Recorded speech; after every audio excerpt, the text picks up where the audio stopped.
Assalamualaikum warahmatullahi wabarakatuh. Kami dari kelompok 2 yang beranggotakan saya sendiri Laila Nuramawati Fajrin, kemudian ada Neta Febrianti dan selanjutnya ada Fani Fitriani. Di sini kami akan membahas mengenai teori akuntansi yaitu tentang biaya. Pengertian biaya. Dalam pengertian SFAC nomor 6, FASB mendefinisikan biaya dan rugi sebagai berikut. Beban adalah arus keluar atau menggunakan atas aset atau timbulnya kewajiban atau kombinasi keduanya dari pengiriman atau produksi barang, memberikan jasa, atau melakukan kegiatan lain yang merupakan operasi yang sedang berlangsung entitas besar atau pusat. Kerugian adalah penurunan ekuitas yaitu aktiva bersih dari transaksi perifer atau insidental suatu entitas dan dari semua transaksi lain dan acara lain dan sikap sirkum mempengaruhi ekseptos entitas yang dihasilkan dari beban atau distribusi kepada pemilik. APB mendefinisikan biaya sebagai kebalikan pendapatan sebagai berikut. Menurut APB Statement nomor 4 PRG 134, beban gross, penurunan aset atau kenaikan gross dalam kewajiban yang diakui dan diukur sesuai dengan prinsip yang berlaku umum bahwa hasil dari orang-orang jenis kegiatan laba diarahkan dari perusahaan yang dapat mengubah equity pemilik. APB selanjutnya menjelaskan bahwa seperti pendapatan, biaya hanya timbul dalam kaitannya dengan aktivitas penciptaan laba yang mengakibatkan perubahan ekuitas. Pengiriman barang dalam transaksi penjualan merupakan biaya karena hasil bersih penjualan tersebut adalah perubahan ekuitas. Di lain pihak, timbulnya kewajiban untuk pembelian aset bukan merupakan biaya karena ekuitas tidak dapat berubah pada saat pembelian tersebut. Dengan makna yang hampir sama, IAI mendefinisikan biaya dalam SAK 2002 sebagai berikut. Beban adalah penurunan manfaat ekonomi selama suatu periode akuntansi dalam bentuk arus keluar, atau berkurangnya aktiva, atau terjadinya kewajiban yang mengakibatkan penurunan ekuitas yang tidak menyangkut pembagian kepada penanaman modal. Karakteristik biaya. Ada karakteristik utama biaya yang terdiri dari penurunan aset, yaitu untuk dapat mengatakan bahwa biaya timbul, harus terjadi transaksi atau kejadian yang menurunkan aset atau menimbulkan aliran keluar aset atau sumber ekonomi. Aset dalam hal ini harus diartikan sebagai semua aset perusahaan, sebagai suatu kesatuan. Kemudian, ada operasi utama yang menerus, yaitu agar menjadi biaya konsumsi tersebut harus berkaitan dengan kegiatan utama atau sentral kesatuan usaha.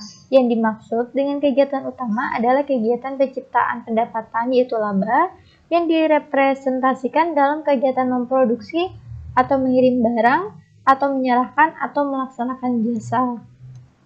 Kemudian ada karakteristik pendukung. Pertama ada kenaikan kewajiban. Alasannya adalah agar makna biaya cukup luas untuk mencakupi pula pos-pos yang timbul dalam penyesuaian akhir tahun. Bila barang dan jasa telah dimanfaatkan oleh perusahaan tetapi perusahaan tidak mengakuinya sebagai aset sebelumnya, atau perusahaan belum mengakui kewajiban atas penggunaan barang dan jasa yang dikuasai pihak lain, perusahaan mempunyai keharusan untuk membayar atau melakukan pengorbanan sumber ekonomi di masa datang, sehingga kewajiban akan timbul. Sebagai contoh adalah tarif pengiriman barang oleh perusahaan ekspedisi yang belum dibayar perusahaan. Jasa pengiriman telah dikonsumsi dan menimbulkan pendapatan sehingga biaya harus timbul diikuti dengan kenaikan kewajiban. Biasanya perusahaan jasa pengiriman barang ini akan bekerja sama oleh perusahaan besar. Di sana mereka perusahaan itu akan membayar setidaknya 1 bulan sekali untuk jasa kirim yang diberikan oleh perusahaan jasa pengiriman. Dan makanya oleh karena itu ketika jasa pengiriman sudah dikonsumsi, itu kan akan menimbulkan pendapatan dan biayanya harus timbul dan diikuti kenaikan kewajiban oleh perusahaan yang menggunakan perusahaan jasa ekspedisi tersebut. Kemudian kedua ada penurunan ekuitas. Definisi APB dan IAI secara eksplisit menyebutkan bahwa penurunan aset akhirnya akan mengubah ekuitas atau menurunkan ekuitas. Penurunan ekuitas lebih menegaskan pengertian biaya karena tidak setiap penurunan aset mengakibatkan penurunan ekuitas. Misalnya, pembagian dividen kas merupakan penurunan aset tetapi tidak dapat disebut sebagai biaya. Jadi penurunan ekuitas hanya merupakan karakteristik pendukung makna biaya. Selanjutnya mengenai pengakuan biaya akan dijelaskan oleh Saudari Neta. Kepada Saudari Neta dipersilakan. Pengakuan biaya. Pengakuan biaya tidak dibedakan dengan pengakuan rugi. Pengakuan menyangkut masalah kriteria pengakuan, yaitu apa yang harus dipenuhi agar penurunan nilai aset yang memenuhi definisi biaya atau rugi dapat diakui, dan masalah saat pengakuan, yaitu peristiwa atau kejadian apa yang menandai bahwa kriteria pengakuan telah dipenuhi. Kriteria pengakuan. Biaya dan rugi pada umumnya diakui bila mana salah satu dari dua kriteria berikut dipenuhi, menurut SFAC nomor 5. Paragraf 85. A. Konsumsi manfaat. Biaya atau rugi diakui bila mana manfaat ekonomik yang dikuasai suatu entitas telah dimanfaatkan atau dikonsumsi dalam pengiriman atau pembuatan barang, penyerahan atau pelaksanaan jasa atau kegiatan lain yang merepresentasikan operasi utama atau sentral entitas tersebut. B. Lenyapnya atau berkurangnya manfaat masa datang. Biaya atau rugi diakui bila mana aset yang telah diakui sebelumnya diperkirakan akan berkurang manfaat ekonomiknya atau tidak lagi mempunyai manfaat ekonomi. Kaidah atau saat pengakuan yang biasa disebut dengan APB. Kaidah pengakuan di atas sebenarnya dilandasi oleh basis asosiasi yang oleh APB disebut sebagai prinsip pengakuan biaya pervasif atau luas. Hal ini dinyatakan oleh APB sebagai berikut. Menurut APB, statement nomor 4 paragraf 157 sampai 160. A. Mengasosiasikan sebab dan akibat. Beberapa kos diakui sebagai biaya atas dasar asosiasi langsung dengan pendapatan tertentu. B. Alokasi sistematik dan rasional. Bila tidak ada cara langsung untuk mengasosiasikan sebab dan akibat, beberapa kos diasosiasikan dengan periode sebagai biaya atau atas dasar usaha untuk mengalokasikan kos secara sistematik dan rasional ke beberapa periode yang diperkirakan menikmati manfaat. C. Pengakuan segera. Beberapa kos diasosiasikan dengan periode berjalan dengan biaya. Basis asosiasi. 1. Asosiasi sebab dan akibat. Konsep upaya dan capaian menyatakan bahwa biaya merupakan upaya dalam rangka mendapatkan capaian berupa pendapatan. Ini berarti ada hubungan sebab akibat antara biaya dan pendapatan. Oleh karena itu, basis penandingan yang paling tidak masuk akal adalah sebab akibat, walaupun basis ini lebih merupakan asumsi daripada kenyataan, karena dalam banyak hal sulit dibuktikan secara meyakinkan bahwa biaya menyebabkan pendapatan. Yang kedua, alokasi sistematik dan rasional. Alokasi sistematik dan rasional merupakan proses penandingan dengan periode sebagai penakar pendapatan dan biaya. Proses ini sering disebut penandingan periode. Dalam pengakuan biaya, diasumsikan bahwa yang menerima manfaat dari potensi jasa adalah periode, bukannya produk. Yang ketiga, pembebanan arbitrer.